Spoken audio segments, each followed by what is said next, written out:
Mən bugün yenə sizlərlə sağlamlıq mövzusuna danışmaq istəyirəm. Xüsusən ürək xəstəlikləri əlaməti və bəzən insanlar bunları bilmədikdə həkimə də çatdıra bilmirlər özlərini və həkim də təcili yardımın gəlişi də gec olur, insanlar həyatlarını itirirlər. Və bunun əlamətləri necədir və insan necə özünü xilas edə bilər? O haqqda danışmaq istəyirəm. Ürəyin xəstəlik əlaməti, məsələn, insult, infarkt deyilən və cürbəcür xəstəliklər indi tibbi terminlərlə deyə bilmədiyim üçün çalışıram adi dildə, hamının başa düşəcəyi dildə deyim ki, hamı başa düşsün. Ölümə aparan ürək xəstəlikləri hansılardır? Məsələn, əsas bax bu mövzu bax sol tərəfdə ürək istiqamətində, hətta mədə istiqamətindən sol qol tərəfə, çiyin tərəfə, qollara keyləşmə və boyun boğaz istiqamətinə vuran ağrı və keyləşmə. Bu ürəyin yaxın saatlarda, yaxın anlarda sizi çox ağır bir xəstəliyə yoluxdura biləcəyini biruzə verən əlamətlərdir. Və siz əgər həkimə çatdıra bilmirsə özünüzü və ya təcili tibbi yardım hələ gəlib çatmamışdan özünüzü necə xilas edə bilərsiniz?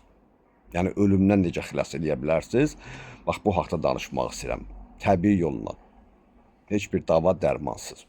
Çalışmaq lazımdır həmin anda özünüzü pis hiss elətdə, nəfəs darlığı yarandıqda hiss edirsiniz ki, bax qolunuz keyləşir, boynunuza tərəf ağrı yaxud keyləşmə gedir, qulağa, boyuna tərəf, sol tərəfə xüsusən boğaz tərəfdə bilin ki, sizin artıq vaxtınız az qalıb. Həmin vaxtı nə etmək lazımdır?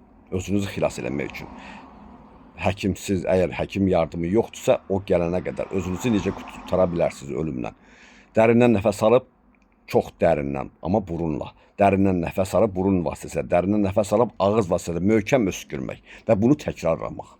Ta ki, özünüzdə həmin o nəfəs almağın rahatlaşdığını və yaxud boynunuzdan, çiyninizdən, boğazınızdan, qulağınızdan o keyləşməyin, ağırlaşmağın azalmasını hiss edənə qədər. Öskürmək ziyanlı deyil, qorxmayın, narahat olmayın. Burundan nəfəs alın, dərindən tez-tez öskürün. Burundan nəfəs alın və öskürün. Dərindən öskürün. Narahat olmayın. Və kimin daha bildiyi metodlar varsa bu rəy bölməsində yaza bilər, öz fikrini də yaza bilər. O rəy bölməsi fikirlərinizi yazmaq üçündür. Sağ olun.